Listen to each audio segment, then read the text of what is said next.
Okay, let's pray.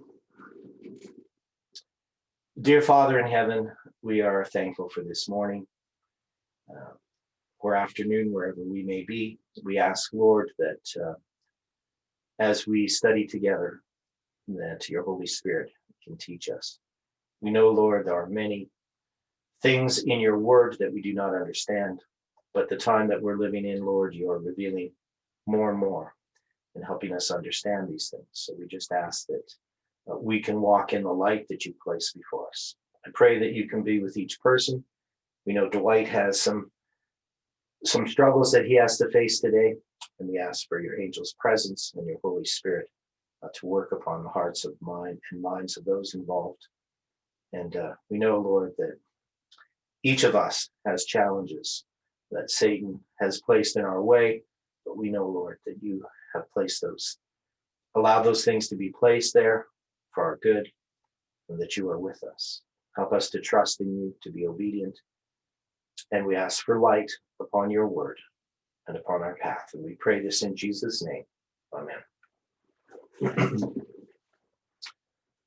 Well, good morning, everyone. So we're going to be continuing our studies in Ezekiel, though my mind has been occupied with Esther quite a bit lately, but so I have to shift my mind back into the book of Ezekiel. And just share screen here, and we can look at these passages. So we're going to be spending a bit of time going over the chronology. And of course, you know, we've dealt with a lot of chronology in Ezekiel, and it's the chronology of Ezekiel that ties us to Millerite history.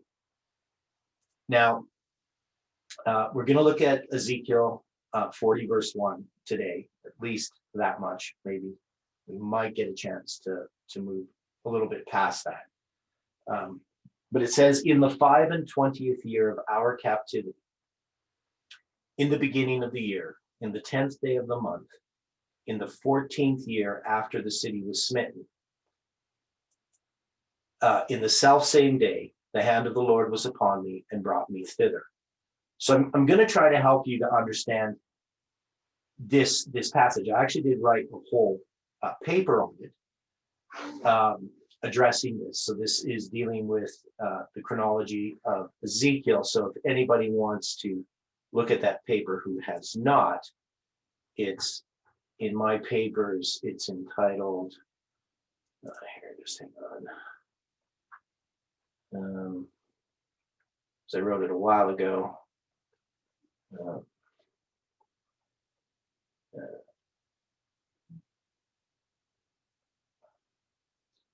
Let's see.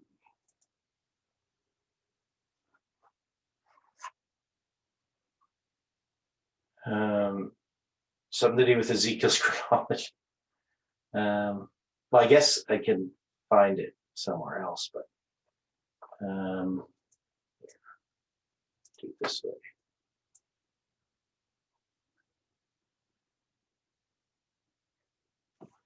I don't think it's Ezekiel's prophecy of the destruction of Jerusalem. No, that.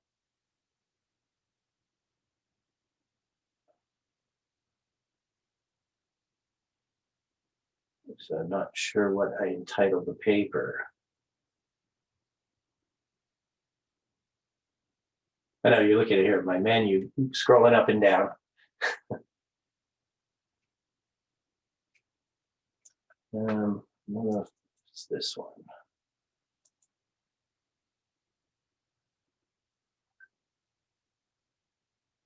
Oh yeah, must be this one. Ezekiel's prophecy of the destruction of Jerusalem. So I'd probably have sent you this paper. I don't know if it's this paper or not, though. Anyway, I'll have to find it and send it out to people, because this is, it's probably this paper, though. It's hard to say. It's some paper that I wrote. I just don't remember the name. So anyway, there's a puzzle here, or a problem, that I'm going to try to illustrate for you on the board. And I know I've done it before. And when I do it, I usually make a mistake and then I correct it. And that's often helps people because then they can see the problem. But I'm going to try not to make a mistake this time. So, but what we have to remember here is it says it's the 5 and 20th year of the captivity. So that's an ordinal count. So when somebody says it's the 5 and 20th, he's not saying it's 25 years. It's the 5 and 20th. So that means it's normally we would call that 24 years because the first year of your captivity would be your 0th year. And we're going to address that, the difficulty here because of how he's counting, what he's counting when he's talking about different things. In the beginning of the year, and we're going to look at this as well.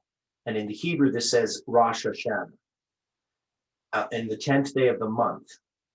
So if it's Rosh Hashanah, that would be the 7th month.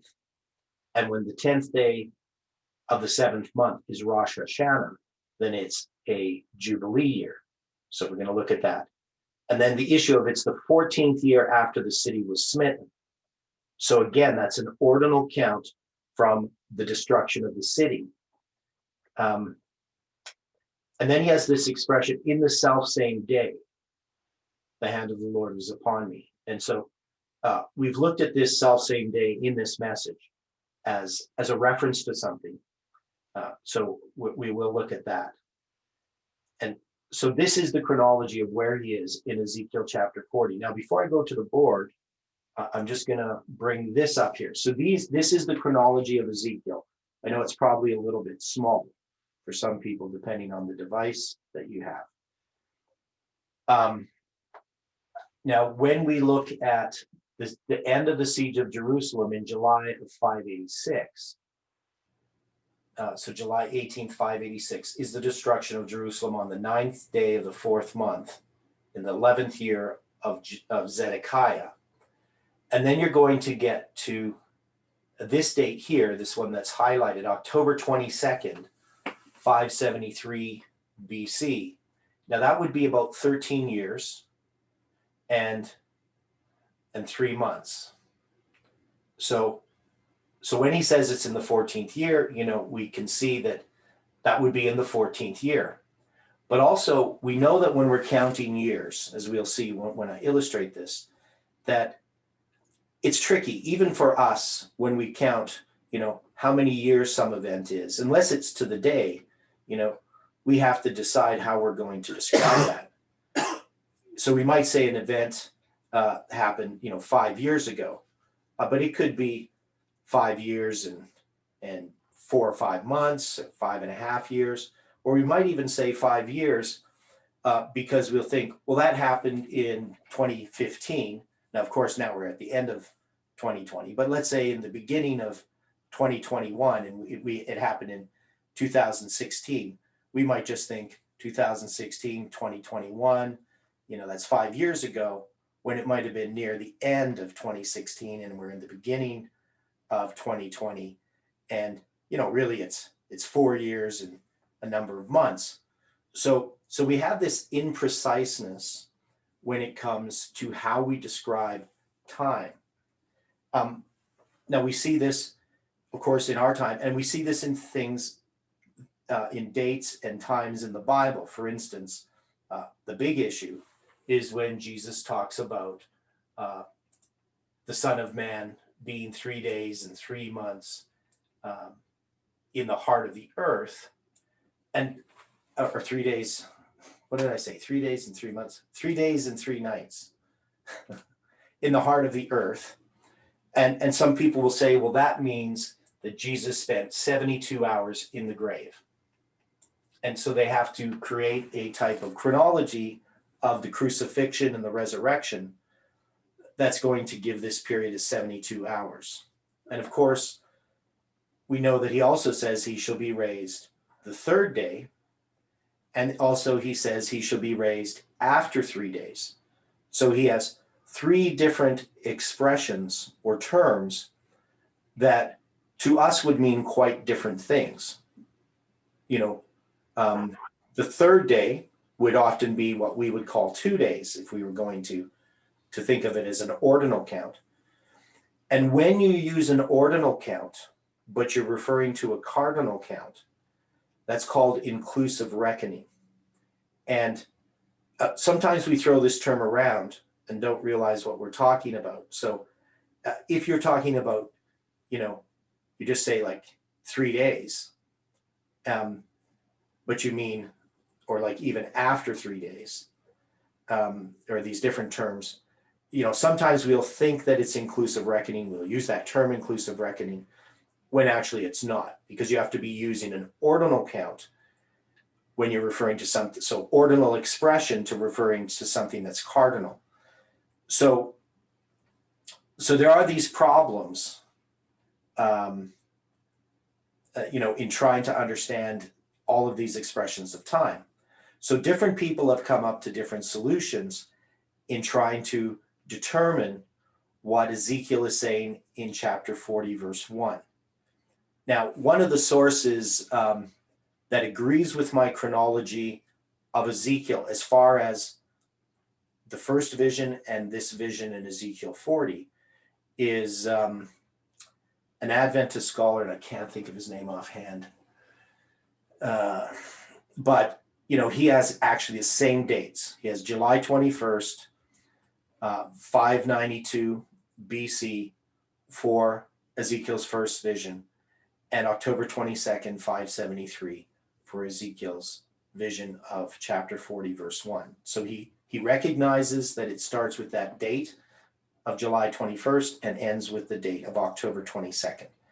So, but not all scholars agree with that. Some will move Ezekiel 1 year earlier, and we're going to look at that. And then also with this passage here, many people take this as the first day of the first month, not the 10th day of the seventh month, or the 10th day of the first month, pardon me, because they think that it just says the beginning of the year in King James, and they just say, well, the beginning of the year is in the spring, so it must be the first month, because it doesn't tell you the month. But the term Rosh Hashanah is never used in the scriptures or in rabbinic writings or anywhere to refer to the beginning of the year in the spring. It's a different phrase which uses the word return of the year instead of the head of the year. Rosh Hashanah means the head of the year. So the return of the year is in the spring, but the head of the year is in the fall. And you can show that by going through all the different scriptures that do that. So it's just one of those things where people who aren't really experts, they may be theologians, they're not experts in chronology, they're in these terms, and they just make an assumption because they read a translation that says it's in the beginning of the year, and they assume that that means the spring. So now one of the things you'll see here is this. I put Josiah's Passover here, which is May 5th, 622 BC. So that's the 14th day of the first month of the 18th year of Josiah. And I put this over here on this chart. And when you go to Ezekiel 1:1, it says it's in the 30th year. And if you were taking the 30th year as a normal ordinal count, you would then have to read this as 29 years. And then the 5th year of Jehoiachin's captivity, you would think of as being 4 years, right? So an ordinal count would normally do that. But the fact is that I take those as 30 and 5 years, not because I don't take it as an ordinal count, but I take it as a different type of count. The years of the captivity are the years of Jehoiachin's reign, if he had continued to reign.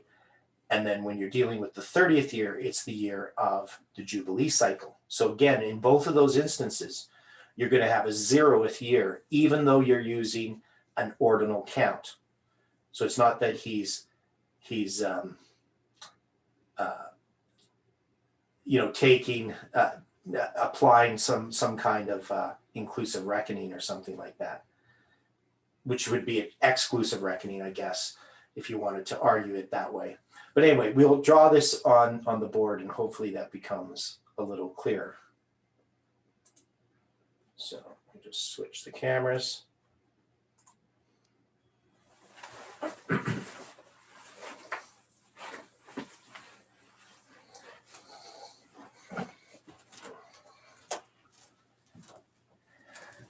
So maybe this isn't the most exciting stuff in the world, going over all this chronology, but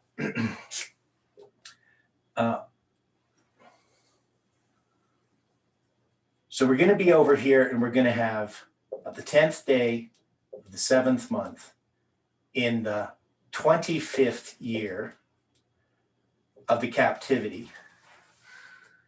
And it's going to be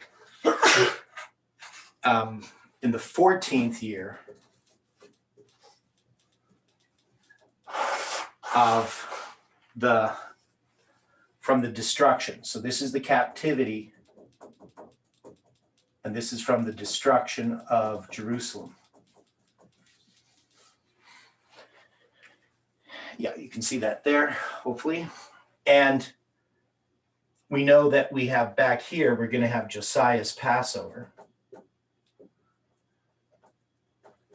And that's in 622. And then we're going to have the destruction of the Jerusalem here in 586. So I'll just put here summer.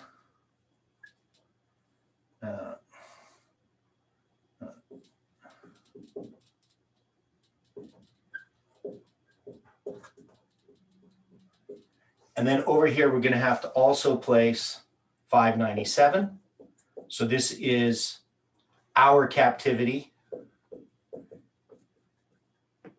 Now, he often refers to the captivity of Jehoiachin, but in this case, he calls it the year of our captivity. So he's referring to his personal captivity because he was taken captive in the same year that Jehoiachin was.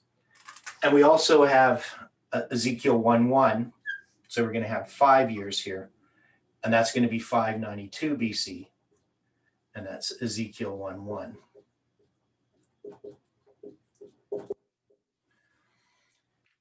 Now, what some people will do here is they will go back to this captivity. They know when this is, March 12th, or not March 16th,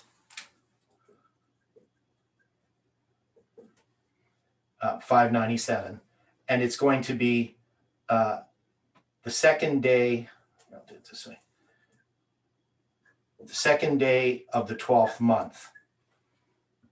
So it's at the end of the year, and there's this transition that happens.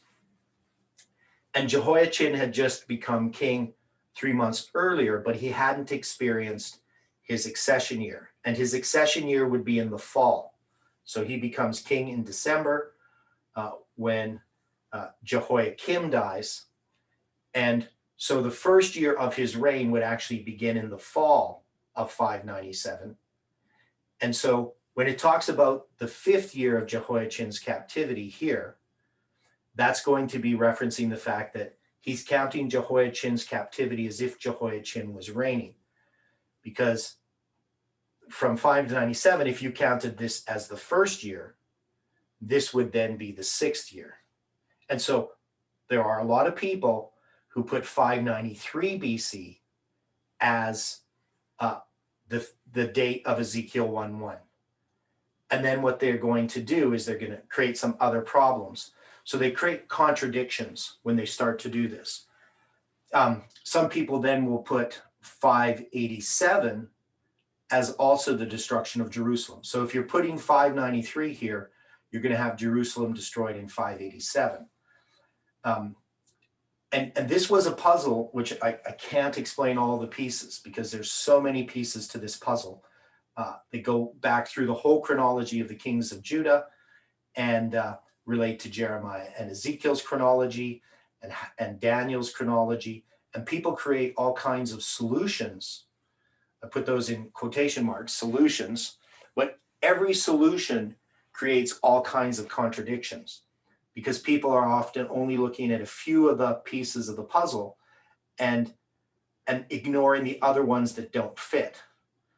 And so when you do that, you end up with all these contradictions. which is the thing I ran into when I studied this history, the history both of the kings of Judah and Israel, but specifically the history dealing from Josiah to Cyrus's decree. There was just no consensus whatsoever regarding how to interpret Ezekiel, Jeremiah, and Daniel, and also the book of Ezra, as far as the chronology was concerned as well. So that ends, that's even a further period. So this to me was partly the key, that I recognized it was in the 10th day of the 7th month. So this was October 22nd. And it's going to be 573 BC. And we can see then, if we're going to count from 622 to 573, this is a period of 49 years. But when you get to the Jubilee in the fall, what year is it going to be in this count? What is the Jubilee? What's it called as a count?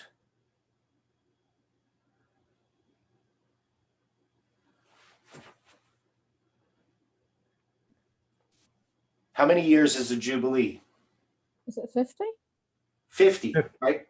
So it's in the 50th year that you have the Jubilee, or we would often say 50 years. Now, to say that it's the 50th year would mean that what we're going to do is we're going to recognize that this is in the spring, right? And this is in the fall. And so even if we were going to look at it in this way, we would have to now recognize that this 50th year begins in the fall. So the Jubilee is the 50th year. But when you have a count in the Jubilee, there is a 0th year. That is, the first year of the sabbatical cycle is going to start when? In the spring, or when does it start?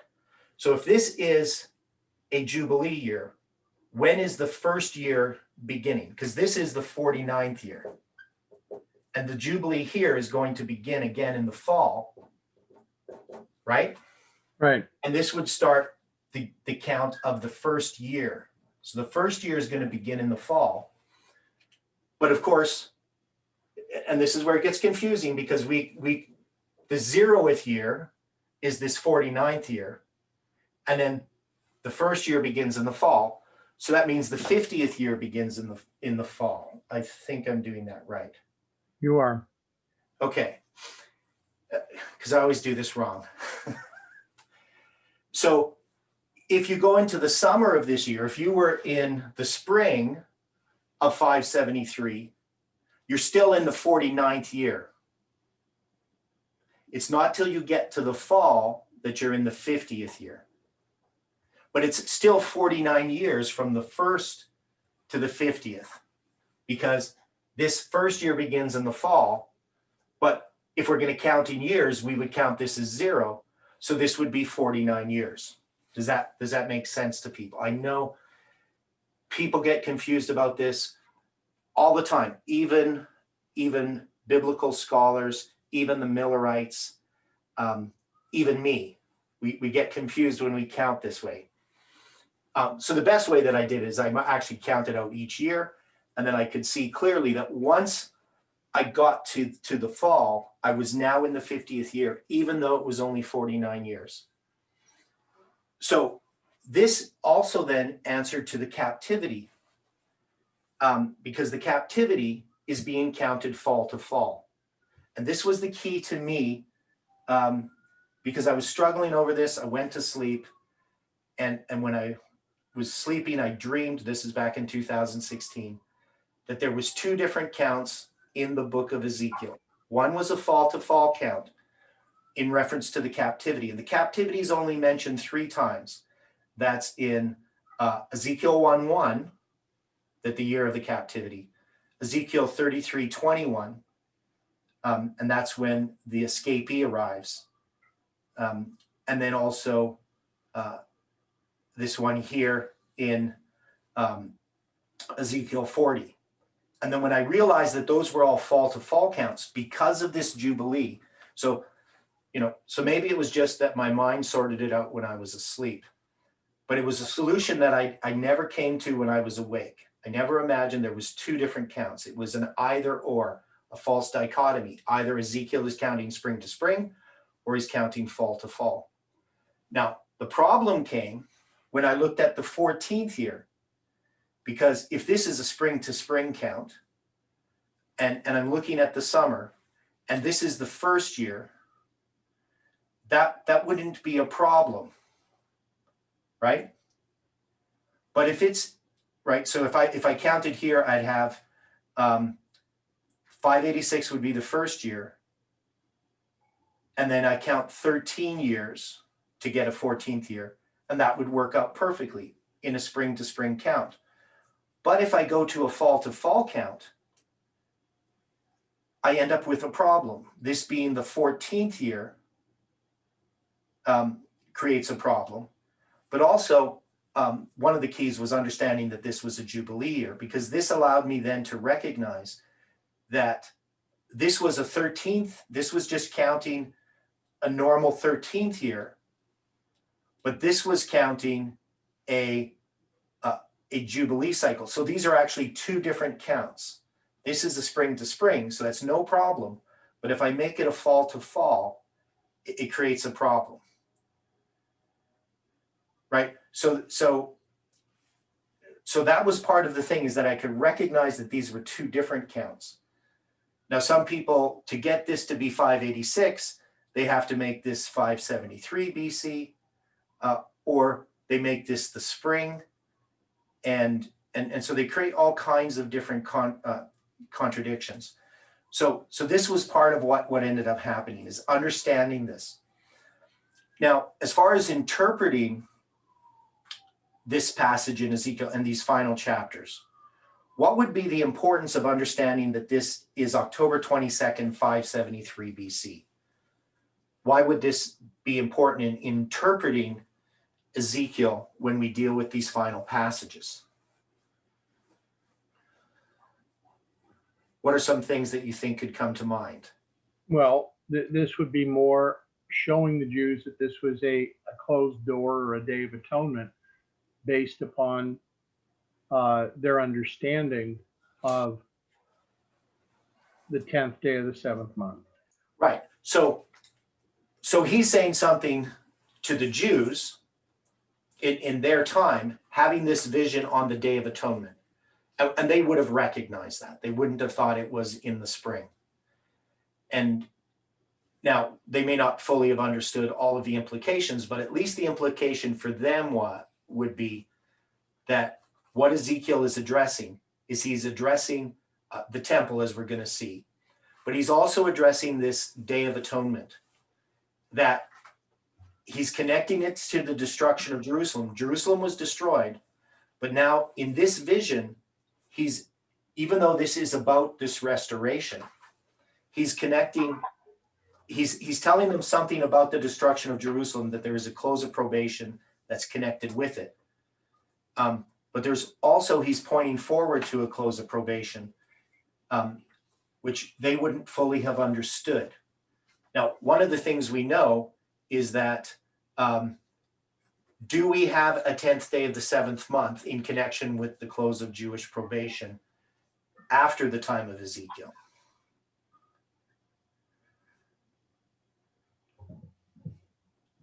I would have to say yes. Yeah, so the stoning of Stephen in 34 AD is connected with the close of probation. And we know that that date is the 10th day of the 7th month. But in this case, it's going to point forward to a destruction of Jerusalem that's going to happen 36 years later.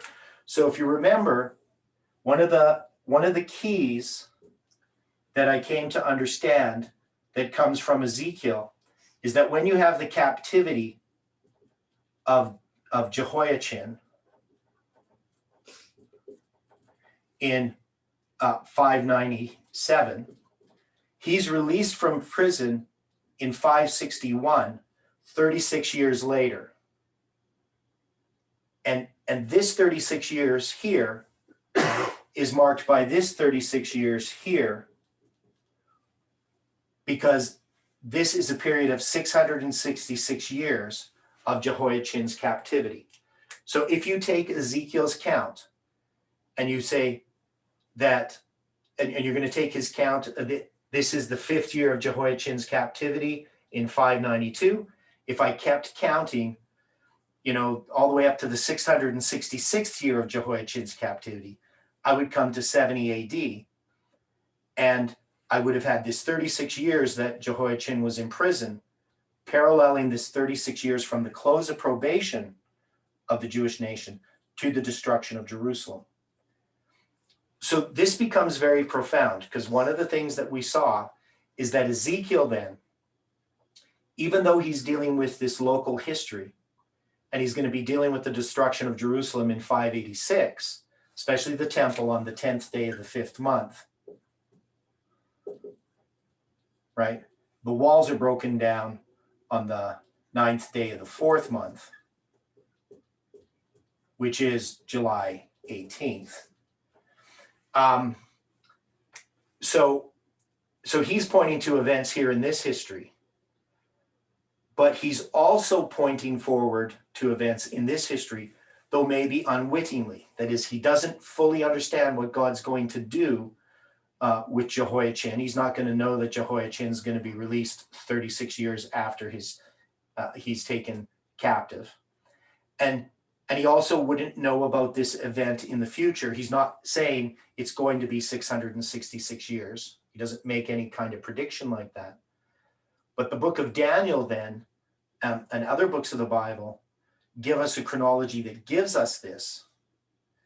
And so the fact that this is 666 years and that there's these 2 periods of 36 years is telling us that Ezekiel is making that prediction, or it's at least taken from Ezekiel's history, and that this is of God. So this is one issue that people rarely ever address. I've never seen anybody present this. And I've only ever found one place when I searched on the internet that anybody even noticed this 666 year period. So maybe more people have noticed it now in the last 6 years. So there might be a lot more people referring to this 666 year period. And we know that this is Leviticus 26, the third 7 times, and this is Deuteronomy 28. So the fact that you're tying together Leviticus 26 and Deuteronomy 28, Babylon coming against Jerusalem and Rome coming against Jerusalem. This also shows this transition from pagan Babylon to pagan Rome. But also we know that 666 is a connection with papal Rome in the book of Revelation, chapter 13. So there's a bunch of symbolism there. And of course, chapter 13 is a symbol of rebellion, right? So this 666 is also a symbol of rebellion as well, satanic rebellion. So there's lots of information that if we're just reading Ezekiel on the surface and we're not sorting these types of things out, we don't understand Daniel's prophecy, we don't understand the Jubilee cycle is being referenced here. We end up with contradictions that we have to try to resolve. And so we end up with these problems that exist, but also we don't see these details come out until these problems are resolved. Once we understand the history of this chronology, all of a sudden a bunch of light jumps out at us. And so this is, to me, one of the evidences that God has been leading this movement, is that we could see things like this that other people didn't see. Also, of course, the 390 years and the 40 years, Ezekiel 4, verse 4 to 6. Now, in trying to understand Ezekiel, one of the things that we tried to address was trying to put Ezekiel on a line. And so in trying to do that, we would try to say, well, where is the time of the end because normally at the time of the end, you have a time prophecy. And we know that the only time prophecies we have, whoops, pardon me, over here, is in 587. So what are those two time prophecies that end in 587?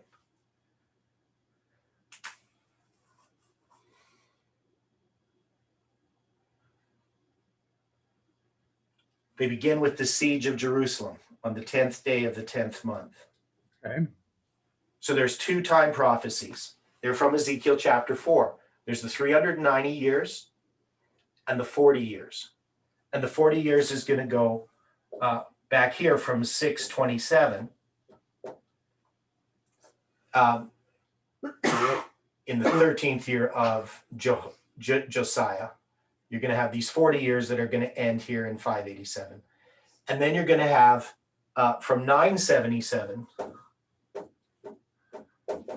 you're going to have these 390 years. So you're going to have these two time prophecies that are going to end here, the 390 and the 40.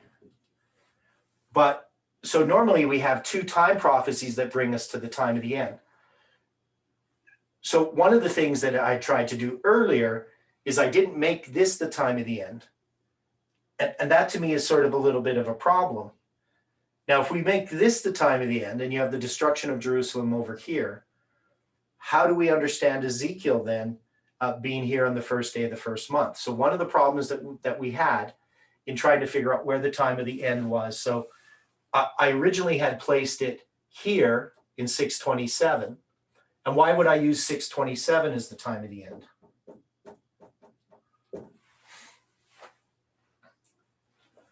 What prophecy ends in 627?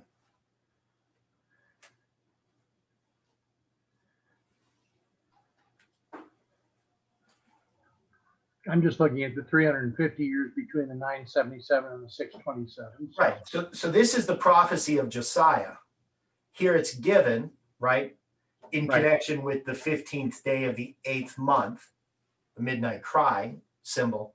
And then this would be the end of that prophecy. Now, it's not a time prophecy. So there is no time prophecy of 350 years. It just says that Josiah is going to burn dead man's bones upon this altar, right? And he says, altar, altar, right? So we have this doubling, which is a sign of the midnight cry, and you have the symbolism of the date of the midnight cry. And so I placed the time of the end here, but really when you have a time of the end, you usually have a time prophecy, and the only time prophecy we have is the one in Ezekiel 4:4. So in trying to understand Ezekiel and to place him on a line, the conclusion we came to is that it's not as easy as we were initially trying to do it, that there are other things involved. And one of the things we see about Ezekiel is that he's a sign. So Ezekiel is not, because he's Samuel Snow, he's typifying snow. And so what he's doing personally and what he's experiencing, he begins at midnight. So that's the other problem here is you got him beginning here at midnight, the 5th day of the 4th month, July 21st. But we parallel him with Samuel Snow, and Samuel Snow's letters precede midnight. So Ezekiel doesn't begin his prophesying till midnight. Of course, this is midnight, July 21st, and this is October 22nd. And so we can see that Ezekiel is snow because he's here at midnight and he's connected with what happens on the 10th day of the 7th month. But then we have these other symbols, the destruction of Jerusalem, which we normally put as the Sunday law, as well as October 22nd.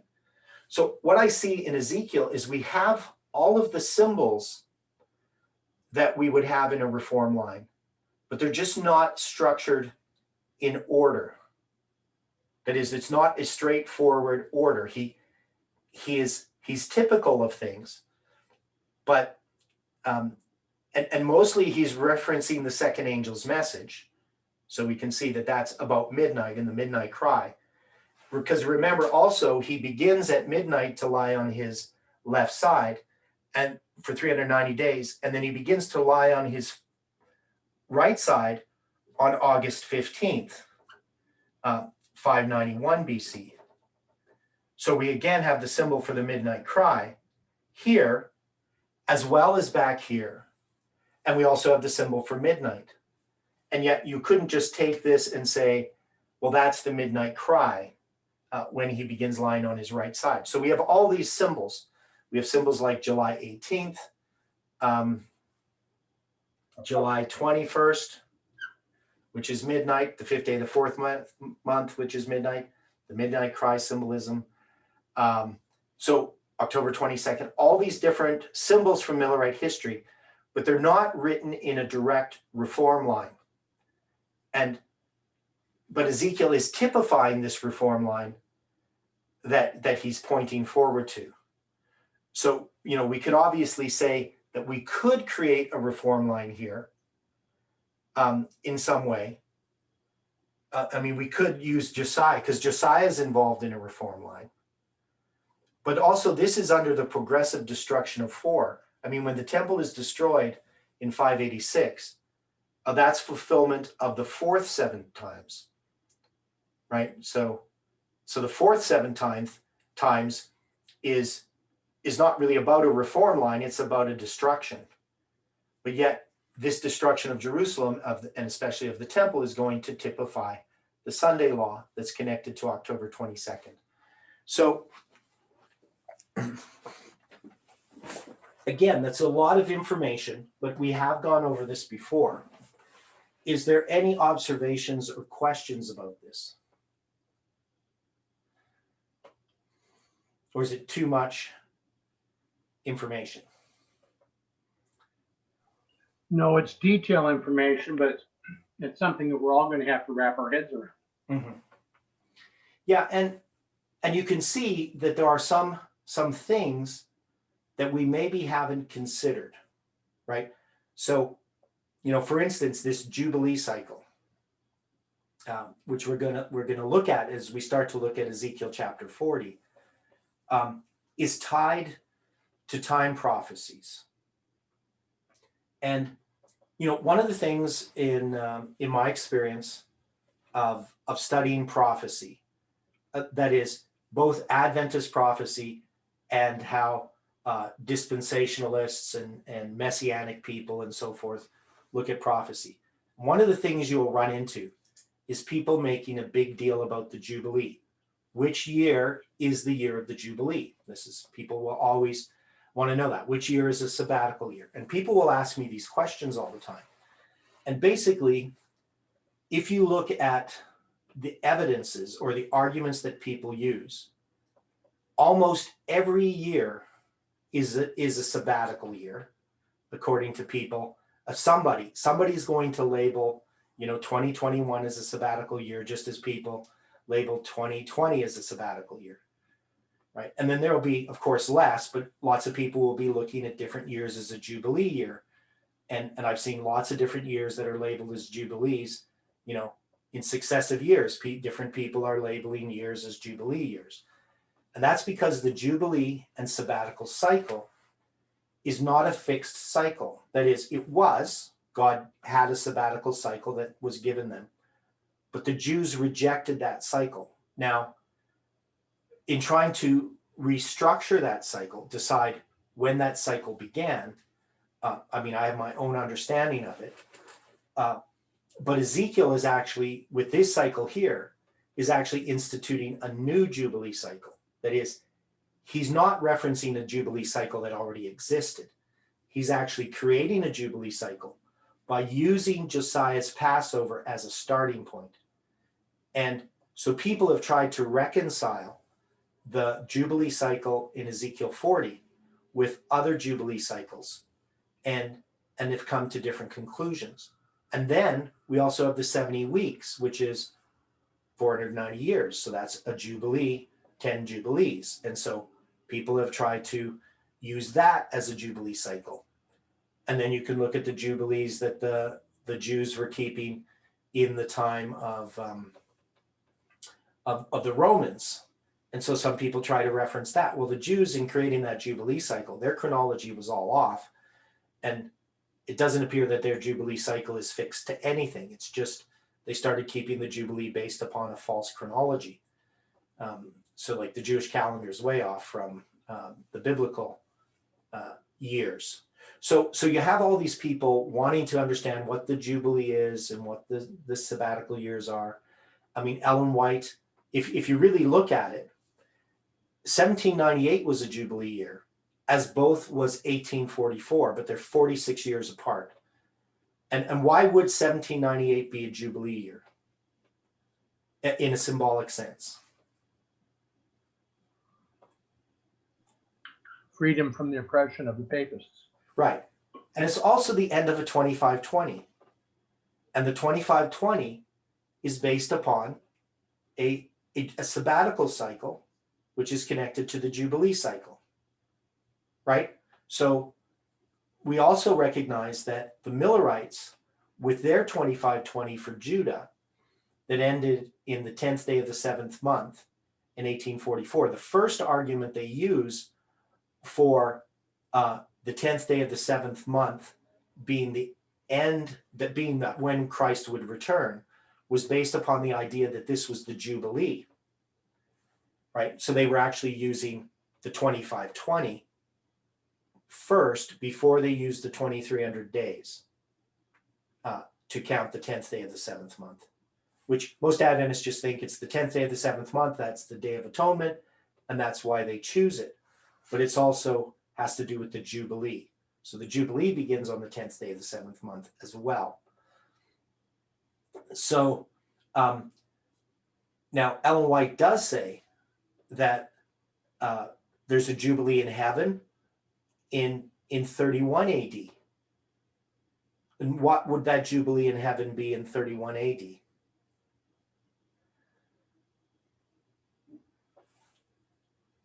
Releasing the captives from the prison of death. Right. And Christ, he led captivity captive, right? So he entered into heaven and that commenced a Jubilee, right? So she marks a Jubilee in 31 and 1844, but if you count those years, it doesn't work into the same cycle.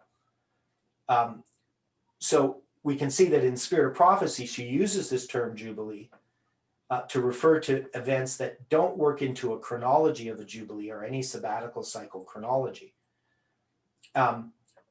So when people talk about, well, this year's a sabbatical year based on something, or, you know, the Jubilee is coming up, you know, which is less often, so you don't hear that as often.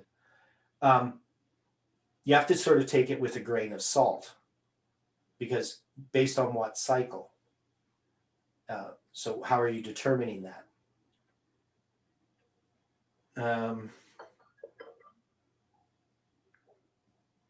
So somebody asks a question regarding Review and Herald, January 26th. That's interesting. So the Review and Herald, January 26, 1864. Now, I actually never really noticed that date. I mean, I knew it was January 26, 1864.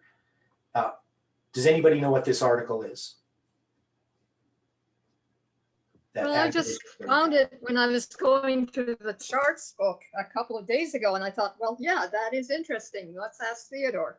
You're the expert, right? Yeah, well, because we have the 126 in connection with the declaration made on December 12th or December 6th. December 6th. Yeah, which is 12:6, and this Review and Herald article, which is not written by James White, it's written by Uriah Smith, is on January 26th. So that's pretty profound. I don't know why I never noticed it before. I'm sure somebody else must have. Maybe you just noticed it now. But one of the things that's interesting is how we don't notice things that are under our noses. Right. Right. I mean, I've done this many times where I'll find something that's I've had to dig for, but something that's right in front of me, staring me in the face, I just don't even notice. So thanks for that. So definitely there's a connection, because we've already connected what happened in 1863 with the 1863 chart, and the rebuilding of Jericho, but the fact that it also has this Review and Herald article by Uriah Smith, sometimes attributed to James White, where it says the 2520 is not a time prophecy. So interesting. Can't remember what I was talking about. Somebody remind me. What was I talking about before this?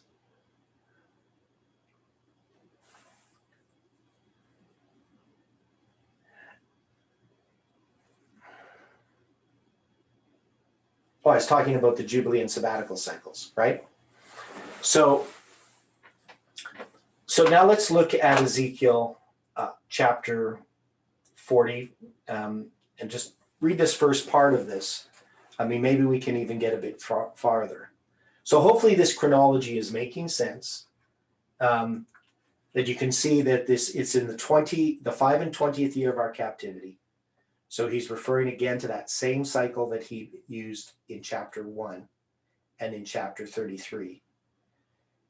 It's in the fall. So if it had been in the summer, it would have been the 24th year of their captivity. So now that it's in the fall, it puts it in the 25th year of their captivity. And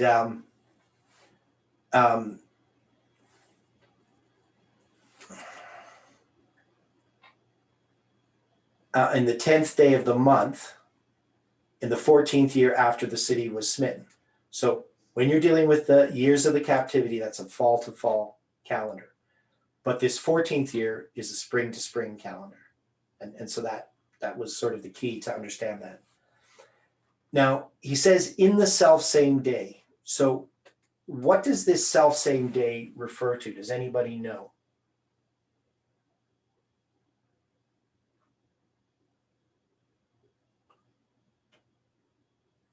Okay, so if we go to Exodus 12, verse 41, it says, if you go to verse 40, now the sojourning of the children of Israel who dwelt in Egypt was 430 years.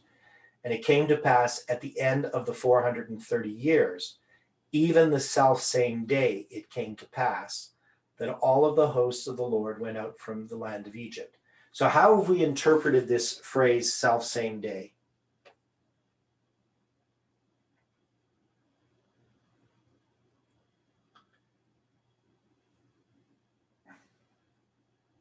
The exact day that it was to be fulfilled. Okay. So what is the day? So the day here that they leave the land of Egypt is the 15th day of the first month, correct? Right. If you go to Numbers 33, and they departed from Ramesses on the first month, on the 15th day of the first month, on the morrow after the Passover. The children of Israel went out with an high hand in the sight of all the Egyptians. So one of the things this tells us, and these are things, I need to switch the screen. Somebody says, yes, I need to share the screen here.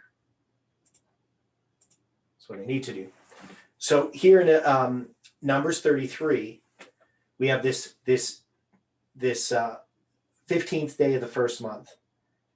And there's a lot of disagreement on this issue regarding the Israelites coming out of Egypt. So that is, many people, even Jews, would say that on the 14th day, when it ended, that's when they began the Passover. That's when they slayed the Passover lamb on the 14th day at 3 o'clock in the afternoon. They prepared this, and then they ate it that evening of the 15th, and then that the Israelites left Egypt that day on the morrow after the Passover. And that's the way that many Jews see this. It's the most common view amongst the Jews today. Now, based on the spirit of prophecy and based upon actually the Bible itself, we believe that the Passover lamb was slain at the end of the 13th day, at the beginning of the 14th, between the two evenings. so between sunset and dark, and that the Israelites stayed in their houses all that night, and that the next day they spoiled the Egyptians, they gathered at Ramesses, and then early in the morning of the 15th, they then left Ramesses. And so that's a minority view, but that's the view that we hold for the most part as Seventh-day Adventists, based upon how we understand the Bible and the spirit of prophecy on this point. Now, of course, that's a bunch of other information, but I bring it up just because of the context that we have dealing with these problems of chronology. You're always going to find people who have different views, but the question is there consistency in the Bible, and are our views always consistent? And this is one of the problems with the world today. We have so much information, and we hear things, and we believe one thing that's actually inconsistent with another thing, but we don't have the time to check it out. And we ran into a problem in this movement in 2017 and into 18 regarding the 430 years and when we would start it. And people would take one verse and take it out of its context and make that verse become the standard by which all other verses had to be understood, even if it created contradictions. And my view and my approach has always been to look at all of the evidence together and to not be satisfied until there's no contradictions. And of course, that takes a lot more work. And it takes understanding all of the evidence, which is hard to do, because one is you have a lot of evidence that you have to sort through and decide is this valid evidence? And a lot of that evidence isn't valid. That is, it's suppositions that people have. Now, this self-same day then, if we go back to Exodus, what we believe is that Jacob entered Egypt on the 15th day of the first month. And that when the Israelites came out on the 15th day of the first month, 215 years later, that is the self-same day. Now, some people will read this, that the self-same day would go back to the beginning of the 430 years of when Abram left Haran, that he would have done that on the 15th day of the first month. But I make an argument based upon a bunch of different things that actually, when he leaves Haran, isn't at what's being referred to here as the self-same day. It's the time that they entered into Egypt itself, and they come out of the land of Egypt on that day. So this idea of a self-same day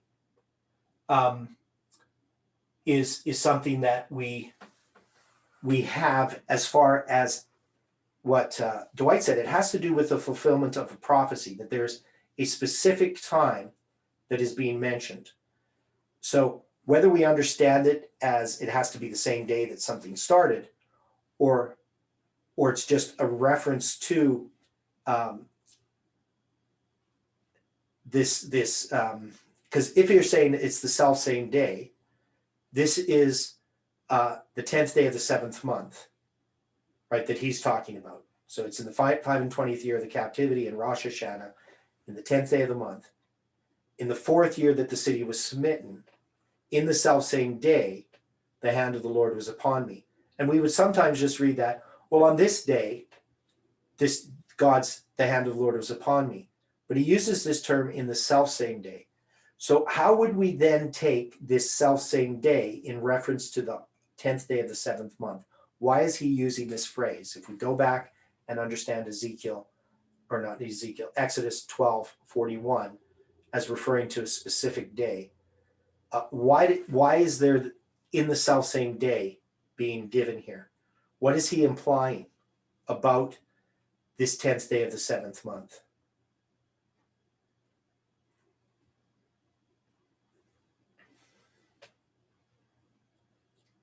It's the self-same day of what? That he's having this vision. What is he referencing? What is he trying to help us understand?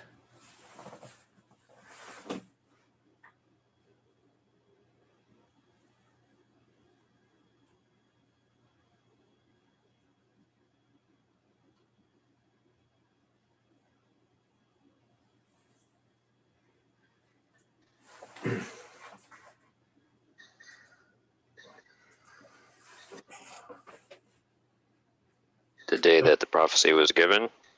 Okay, see, and that I'm saying that it's not what it's saying. So he's not saying this is the day that the prophecy, well, it depends what prophecy you mean, what prophecy you're talking about. The one he's given where? Abraham. Okay, so you're trying to get it back to Abraham. Okay, I don't know if I would do that. But he's referring to the Day of Atonement as being in the self-same day. So what is this connection that he has with this vision and the Day of Atonement, I guess is the question I'm asking. Why would he use this phrase, self-same day?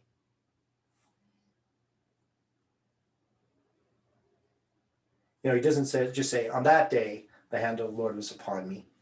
But he says, in the self-same day.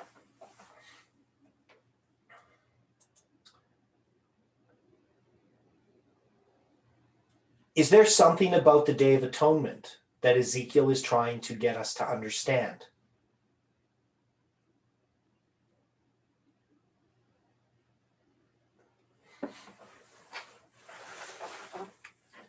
Now, there's a couple of things. So we know that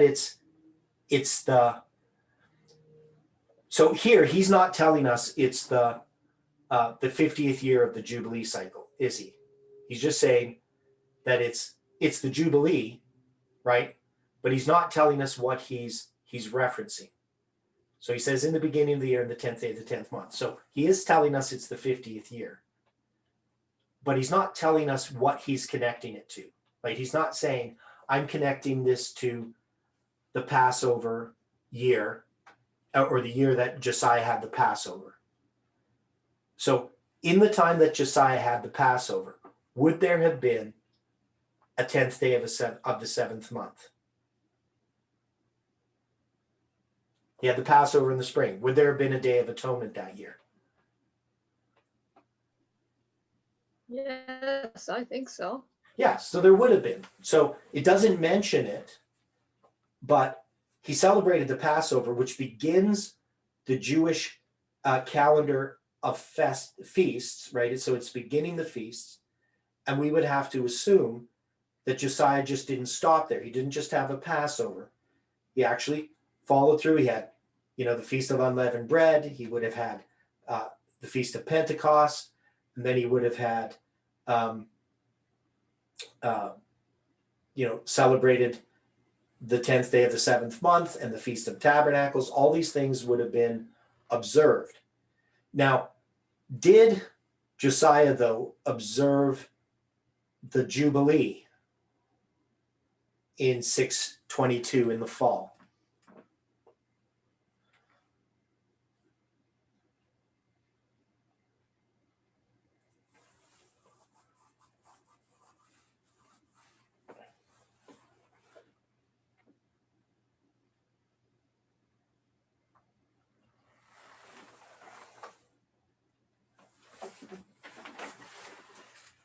Anybody have an answer to that? Did he observe the Jubilee?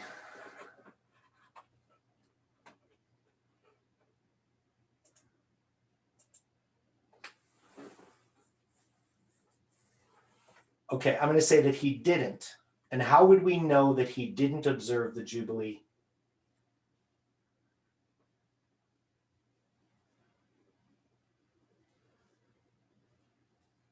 Did the Jews keep the sabbatical cycle and the Jubilee after they had a king?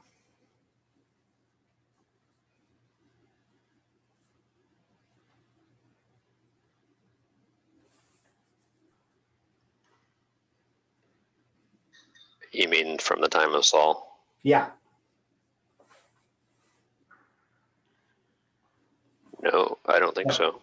Yeah, we know that they didn't because it tells us this in Leviticus 26, that there's going to be a 7 times are going to come upon them. And one of the reasons is in verse 34 and 35. Well, if you go back a little bit, I will bring the land into desolation, and your enemies which dwell therein shall be astonished at it. I will scatter you among the heathen and will draw out a sword after you, and your land shall be desolate and your cities waste. Then shall the land enjoy her Sabbaths, as long as it lieth desolate, and ye be in your enemy's land. Even then shall the land rest and enjoy her Sabbaths. As long as it lieth desolate, it shall rest, because it did not rest in your Sabbaths when ye dwelt upon it. And in 2 Chronicles chapter 36, it's going to quote that passage from Leviticus 26. And it says, if you go back to verse 19, and they burnt the house of God. This is talking about the destruction of the temple. Break down the walls of Jerusalem and burnt all the palaces thereof with fire, and destroyed all the goodly vessels thereof.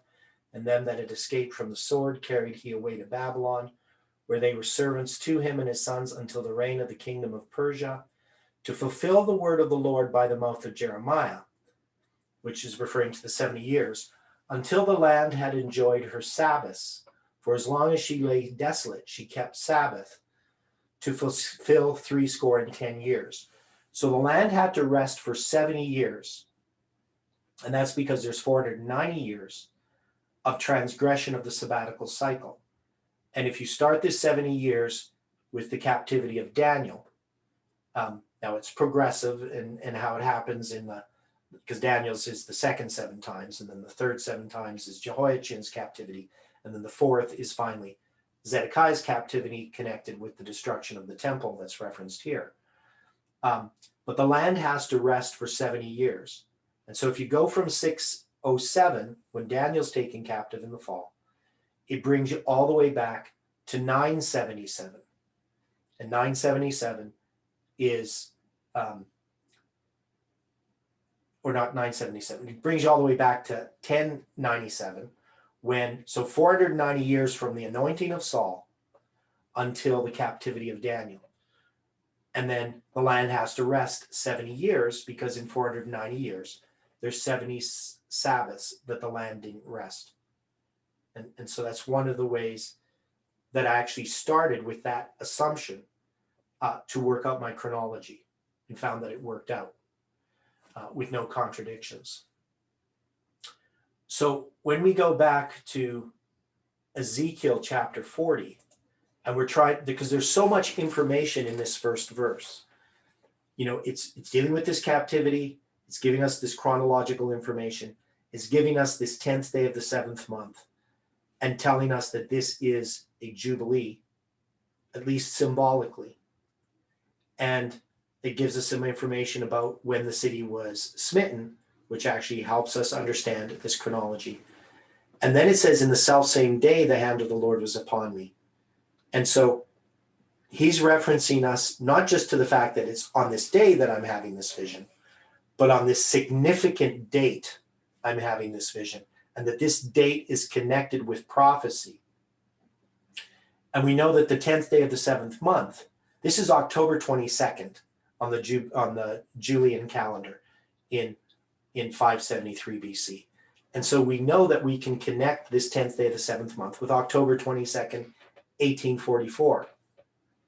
And even though that hasn't happened yet, he's taking this symbol of the Day of Atonement and saying that when I'm having this vision on the Day of Atonement, it's connected to prophecy. And that's the significance there. Now, whether he's just connecting it to the Day of Atonement at the beginning when it was first given, so maybe we could connect this back to the time of the Exodus, the first Day of Atonement. So maybe there's some way in which we connect it that way. I don't know. I haven't really thought about that. But this is not just some random date that he's now connecting this to other histories. That's what the in the self same day means, not just to the date that he's having. You know, he's not concerned about that date, that day, as being significant, other than that he's using it symbolically to represent something. So now he's going to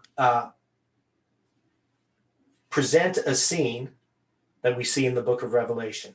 In the visions of God brought he me into the land of Israel, and set me upon a very high mountain, by which was as the frame of the city, on the south. Now, have we seen in Ezekiel visions of the temple in earlier chapters?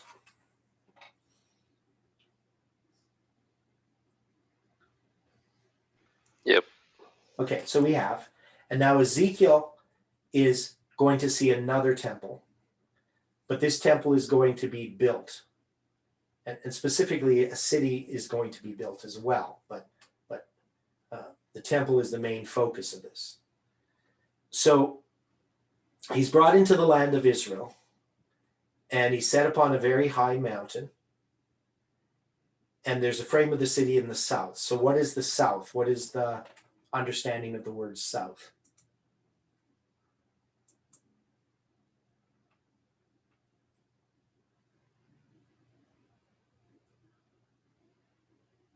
Now, in this case, it's a different word than he used in south in the past. So what word was he using, north and south? What was he talking about when he talked about north and south?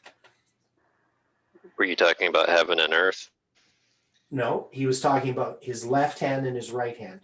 Okay. So the north is your left and the south is your right. So there's a word that he uses to describe in other places in Ezekiel when he's talking about things on the south side of something. But this word here that he's using is a different word. It's the word Negeb. Now it's the southern district of Judah, often occasionally refers to Egypt as south of Palestine. So it's the south country. So I'm not sure why he's using that term there, but all I know is that that's the term he's using. So he's in the land of Israel and set upon a very high mountain. Now, has anybody here ever been to Jerusalem?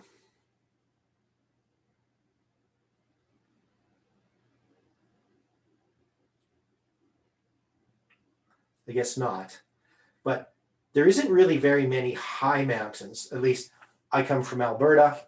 When I think of a high mountain, I think of the Rockies, Mount Assiniboine or Mount Robson, something like that, which is a very high mountain. And I can't think of any very high mountains in Jerusalem. So there's, a question here whether he's actually referring to Jerusalem or to some other place, because he doesn't say that he's in Jerusalem. He says he's into the land of Israel. And actually the word that he uses for south is referring to south, like southern part of Israel. So I'm not sure what he's referring to here. So this is something we'd have to look at. And he brought me thither, and behold, there was a man whose appearance was like the appearance of brass, with a line of flax in his hand, and a measuring reed, and he stood in the gate. And the man said unto me, Son of man, behold with thine eyes, and hear with thine ears, and set thine heart upon all that I shall show thee, for to the intent that I might show them unto thee art thou brought hither. Declare all that thou seest to the house of Israel. So where have we seen a scene similar to this in the Bible?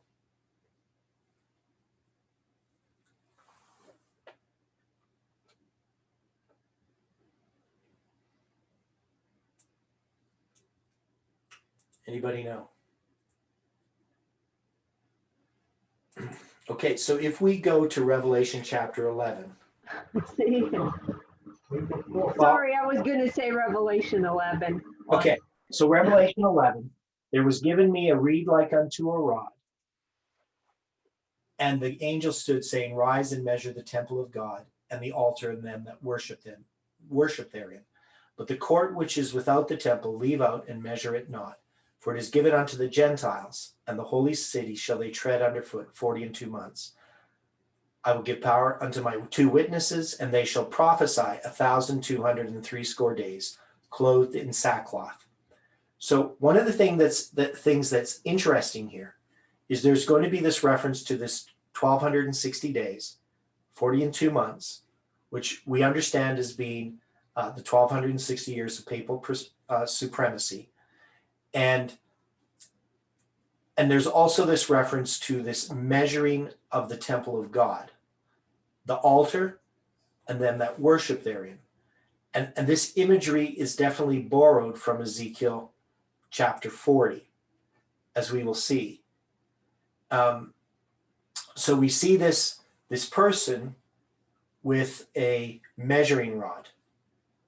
So a line of flax and a measuring reed. So what would this line of flax in his hand be?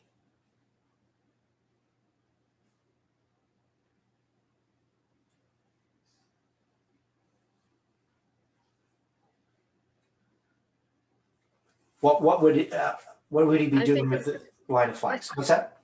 I think it has something to do with our characters, because when I focused on flax, I was taken to Matthew 12:17. Actually, it's 21. I put 20 in the chat. It says, "Behold, my servant whom I have chosen, my beloved, in whom my soul is well pleased. I will put my spirit upon him, and he shall show judgment to the Gentiles. He shall not strive nor cry, neither shall any man hear his voice in the streets. A bruised reed shall he not break, and smoking flax shall he not quench, till he send forth judgment unto victory, and in his name shall the Gentiles trust." Yeah, so yeah, which a good reference there. So this line of flax, I mean, it's a measuring line that he's using, but it's also referring to measuring people's characters, right? So we can take this idea of flax. And then he has this measuring reed, and this measuring reed is something else than the line of flax. And he stood at the gate, right? So him standing at the gate would be significant as well. And they were asked to behold with our eyes and hear with our ears. So this kind of brings me back or forward, I guess, to Revelation chapter 1, at the beginning of Revelation, at the end of Revelation. There's a lot about hearing and seeing in connection with that. Mostly the hearing the words of this prophecy and keeping those things which are written therein. Now, we're going to come back over these things again because there's a lot of significance, but I at least want to point you forward to your study, if you have time to study this today before tomorrow morning. Behold, a wall on the outside of the house round about, in the man's hand, a measuring reed of 6 cubits long by a cubit and an handbreadth. So he measured the breadth of the building 1 reed and the height 1 reed. And then he came unto the gate which looketh toward the east, and went up the stairs thereof and measured the threshold of the gate. So you're going to see that he's going to start this measuring. We're going to deal with this measuring and the measurements tomorrow. But this reed that he has in his hand is 6 cubits long by a cubit and a handbreadth. So a cubit is 18 inches and a handbreadth is 3 inches. If you put those together, how many inches is that?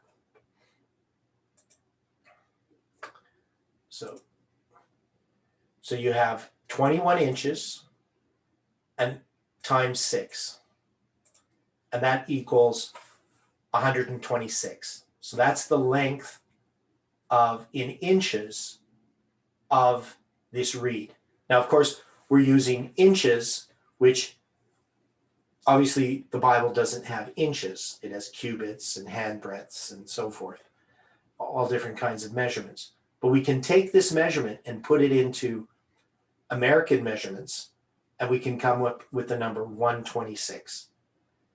Now, we just saw 1,260 in Revelation chapter 11.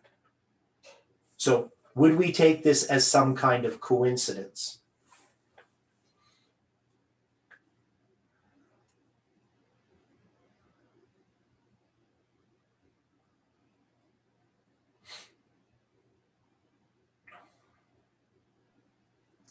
No. No. And also the fact that it's 6 times 21. So if you did 6 times 21, you wrote it backwards, 126, you'd also get the number 126. So we have these symbols of a 2520 connected with this. And remember that we were dealing with this self-same day, the symbolism of the 10th day of the 7th month. And we know that symbolism, the 10th day of the 7th month is connected with 187, because the 10th day of the 7th month is the 187th day of the year, which is a symbol of July 18th in Millerite history, with Samuel Snow's letters. And we can see that this is all about, if you look at Samuel Snow's letters, his first letter is published on the day of the dedication of the temple from Ezra chapter 6 on the 3rd day of the 12th month. So there, I'm going to draw this and try to, I mean, I know a lot of times I've done this, but I want people to see the significance of these things.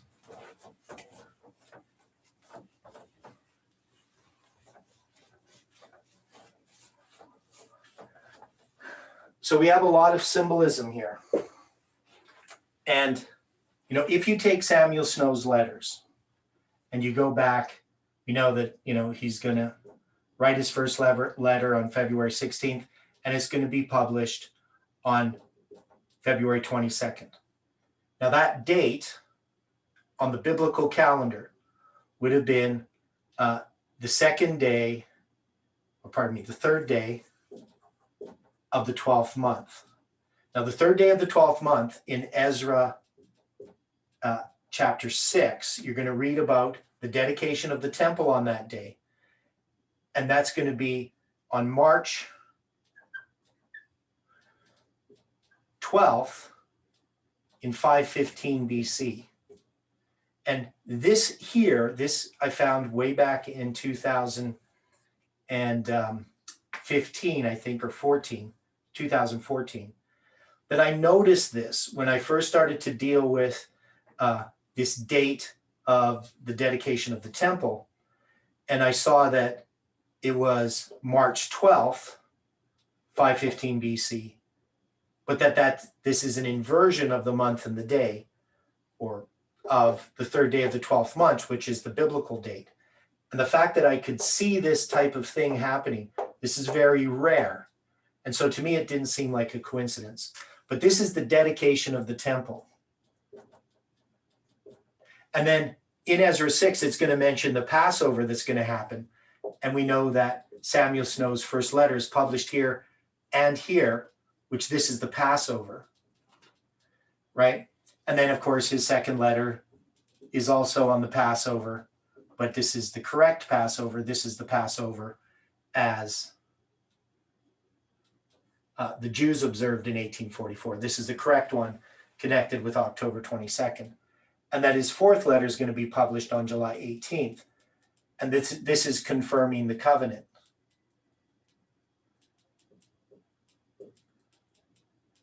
So you have these powerful symbols in Samuel Snow's letters. And so this dedication of the temple, and that you have the temple being addressed both in the different ceremonies that happen there.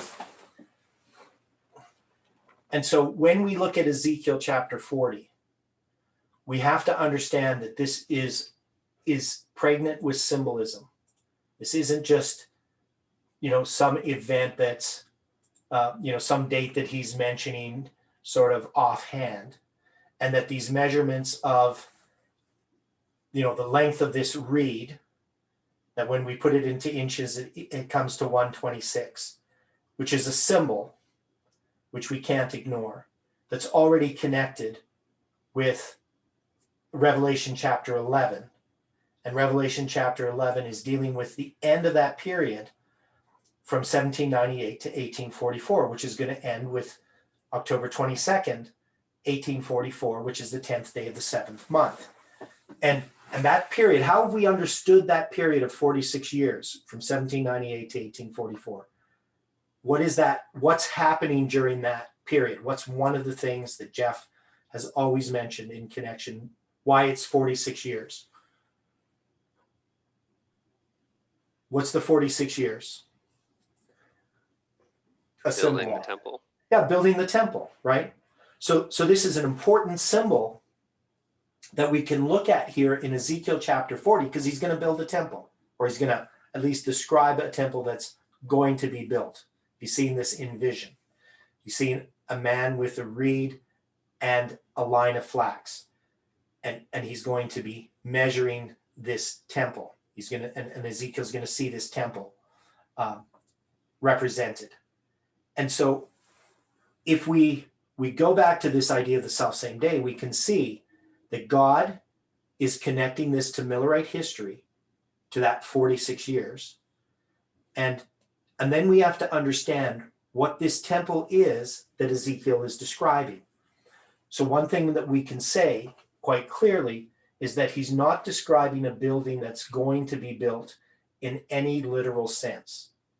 That is, for most Christians who believe in the Bible, and they look at the book of Ezekiel, and they hear about this temple, what do they think this temple is?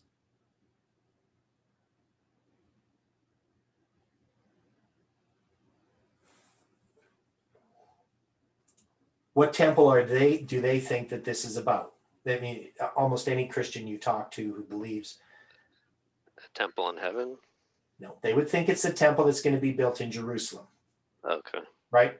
So they don't believe in a temple in heaven. I mean, Christians just don't know about it for the most part.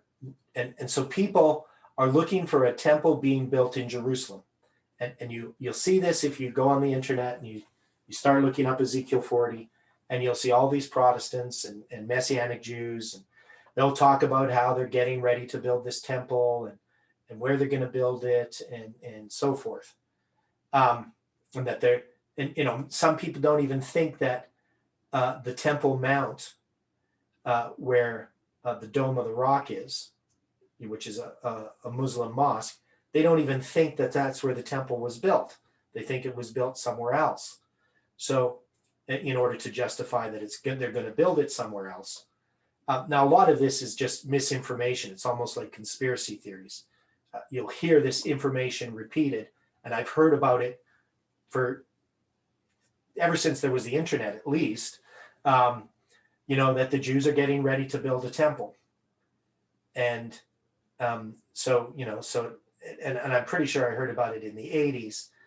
They haven't built a temple yet, but for many Christians, that's what they're looking forward to. They need to have this temple built because they believe that the Jews in Jerusalem are going to be involved in this battle, and they take a lot of the different passages in scripture, and they have this literal battle that's going to go on as the Jews build the temple, and then there's going to be a secret rapture and all these things.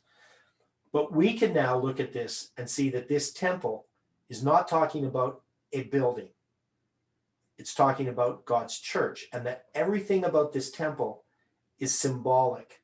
It's symbolic of the gospel. It's symbolic of this message. It tells us lots of information about who we are and when we are. And we haven't plumbed the depths of it yet. We just have a smattering of understanding of this.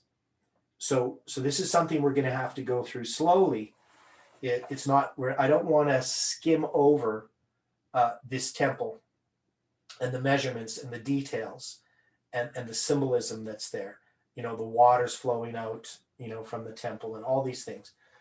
I think that they're telling us information about what we already understand, but it's going to affirm those things, and it's going to give us light that we need in the time that we're in.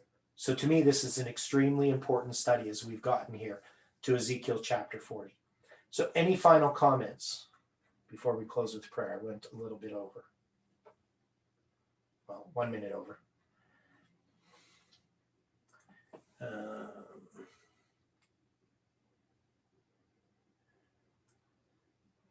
So is this overwhelming to people right now, or is this coming together to make sense?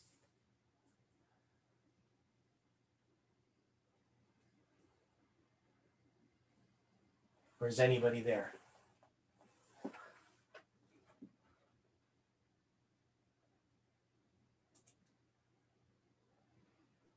I know personally I need to look at it more because I got involved with a bunch of correspondence this morning and didn't really study for this. Okay. Yeah, and we're gonna be taking our time, as I said, but one of the persons that has helped at the beginning of the study, he gave us some charts, was I can't think of his name, like Florin or something like that. So I believe he's Romanian, if I remember correctly. So anyway, the point is he's studied into this quite in depth and understand some of the things about this. But when we looked at the temple at the beginning that Ezekiel sees, so we're going to actually have to come back to some of the earlier stuff that we addressed in the beginning of Ezekiel, especially in connection with chapter 8 and 9. There's a bunch of information there regarding the temple that he sees, but this is a different temple because he's seen the temple in Jerusalem, and this is a different temple that God is going to build. And of course, it's not a literal temple. It's referring to this movement and God's church at the end of the world. So it's going to take a little bit of time to go through this and understand what all these measurements mean, and all the different services and symbolism that's there. And it only can really be understood when we go back and compare it to the beginning of Ezekiel, which very few people do. They just kind of take this section and try to study it on its own without understanding what we studied earlier. So it's going to be a bit of a review as we go back to beginning of Ezekiel. So let's close with the word of prayer.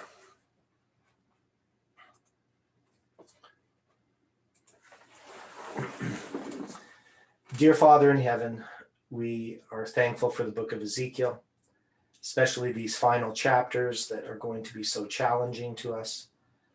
We know, Lord, that it's beyond our understanding. These things are something that you have to reveal to us. We know many people have speculated upon these chapters in the book of Ezekiel, but we ask, Lord, that we can have no speculation, but that we can have your sure word of prophecy, that we can look at this line upon line, and that we can understand those things that are written therein. Be with each person today. Be with Dwight in his travels and in his situation that he's addressing today. May your angels be about him, and may your Holy Spirit work through him and in those around him. Thank you for hearing our prayer. Help us to trust in you fully, we pray in Jesus' name. Amen.